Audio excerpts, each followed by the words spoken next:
nós vamos te contar como que você, investidor ou trader iniciante, podem fazer para evitar cair em pirâmides financeiras ou outros golpes financeiros que existem por aí.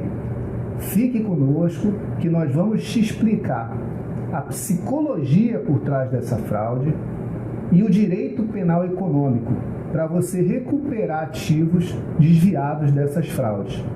Nosso objetivo não é dar apenas um pedaço de papel escrito sentença. Nosso objetivo é dar efetividade na recuperação dos ativos financeiros. As pirâmides financeiras são estruturas feitas para não dar certo. E muitos desses golpistas desviam dinheiro para o exterior, onde não há tratados de extradição. Então, por isso, é importantíssimo fazermos diligências investigatórias. Eu sou Marcelo Carvalho de Montalvão, sou investigador de fraudes corporativas há mais de 20 anos, sou autor do livro Inteligência e Indústria, Espionagem contra a Espionagem Corporativa e do Manual de Inteligência e Investigações Patrimoniais, Classificação, Busca e Recuperação de Ativos. Sou Paulo Viana, advogado, sou especializado em Direito Penal Econômico pela Fundação Getúlio Vargas, cursei o curso de Liderança na ICEME, Escola do Comando Maior do Exército, e Estratégia Política na Escola Superior de Guerra. Gostaria de adentrar um pouco mais em temas de interesse de todos. Por exemplo, o crime de evasão de divisas, tão comum nos golpes de pirâmide financeira. A evasão de divisas, muitos pensam que é necessário remeter o dinheiro para o exterior, efetivamente através de uma transação bancária. Não é necessariamente isso. Basta a conversão sem autorização do Estado, dos órgãos de regulação, para que se configure o crime de evasão de divisas. Daí que muitos se aproveitam, transformam dinheiro real, dólar, euro, em criptomoedas e inserem numa wallet. A expressão pirâmides financeiras, ela faz alusão ao organograma financeiro, porque se parece com uma pirâmide. O fundador da pirâmide, ele fica no topo e ele recruta outras pessoas a realizar investimentos em troca de altos retornos financeiros.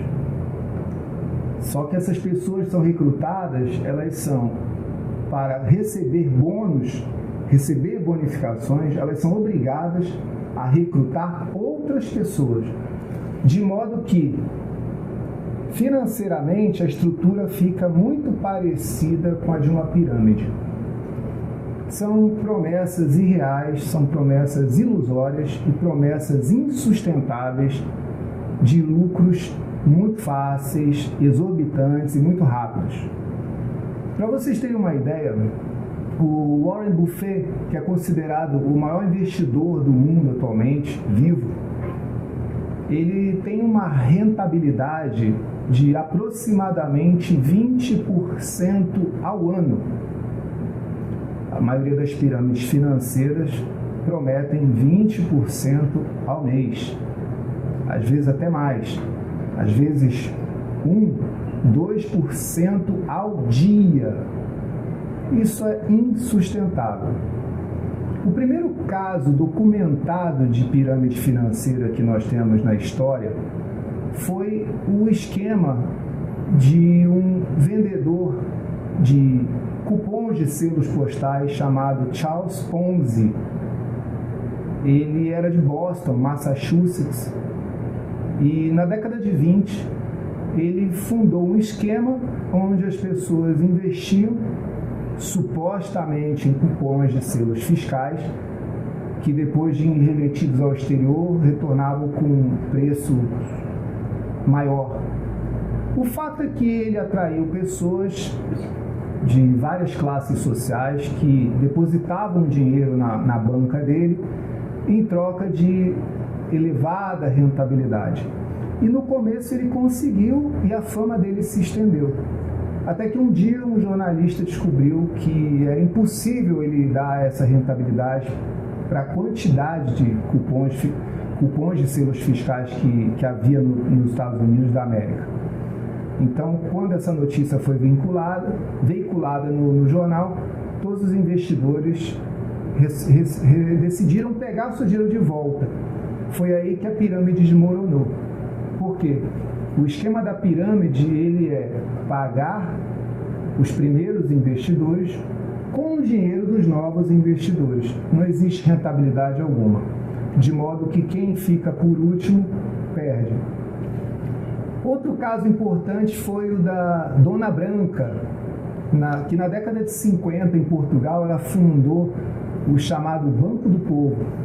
O Banco do Povo era uma estrutura com vários escritórios, né? Cresceu bastante, mas não era um banco. Apesar do nome ser Banco do Povo, era uma espécie de banco não oficial, banco paralelo, ou banco clandestino, onde ela recebia dinheiro de investidores e emprestava dinheiro a juros.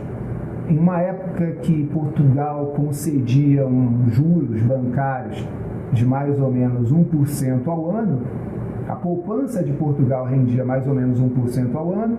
A Dona Branca, como ela é chamada também a banqueira do povo, ela concedia juros para quem emprestasse dinheiro a ela de aproximadamente 10% ao ano. Então, isso atraiu muita gente.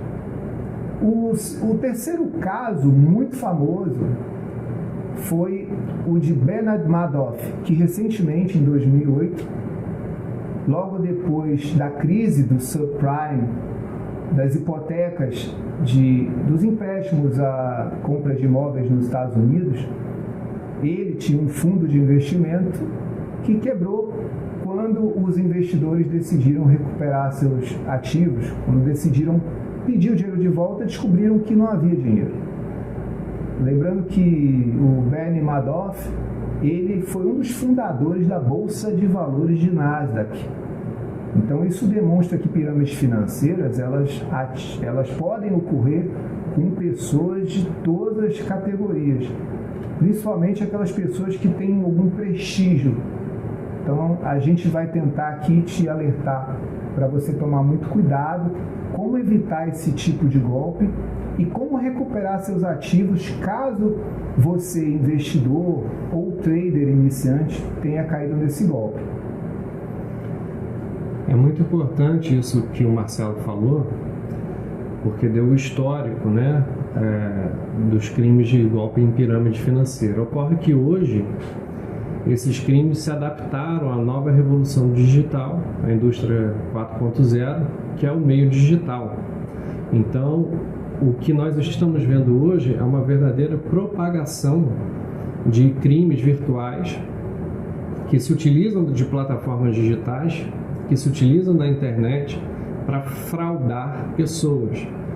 E o que chama a atenção são corretoras de valores fraudulentas, que se utilizam de imagens de jogadores de futebol, de pessoas famosas que estão na mídia, para captar e chamar a atenção de pessoas para que sejam novas vítimas, né, de fraude no mercado financeiro.